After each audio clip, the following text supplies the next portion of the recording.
কারণ আল্লাহ কইতেছে মুসলমান ছাড়া একটাও জান্নাতে যেত না, সব কাফের জাহান্নামে যাইব। কারণ আমনে উদারতা দেখায়া মুদির মাল লাগে দোয়া করলে, মাদার তেরেসার লাগি দোয়া করলে কি এরা জান্নাতে যাইব? হ্যাঁ, ইমানদার ছাড়া জান্নাতে যাইব? আপনি আমাকে কি উদারতা দেখাবেন রে ভাই? আমার আল্লাহ তো উদারতা দেখায় নাই, তাইলে কি বলবেন জান্নাত সাম্প্রদায়িক হয়ে গেছে? হ্যাঁ, আচ্ছা যাই হোক, জাহান্নামটা অন্তত অসাম্প্রদায়িক। হ্যাঁ, প্রিয় হাজিরিন, প্রিয় উম্মা, ও প্রিয় ভাইয়েরা আমার, বন্ধুগণ আমার, আল্লাহ পাক যেটা বলেছে এটাই সবচাইতে বড় হিকমত। উদউ ইলা সাবিলি রাব্বিকা বিল হিকমাতি ওয়াল মাউইযাতিল হাসানা, এই আয়াতের সবচাইতে উত্তম তাফসীর হলো আল্লাহ যে বলেছেন তোমরা মানুষকে ডাকো, আহ্বান করো, সাবিলি রাব্বিকা বিল হিকমা, আল্লাহর পথে হিকমতের সাথে। এই হিকমতের মানে কি?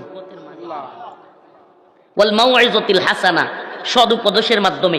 এই মাউইযাতিল হাসানা এবং হিকমা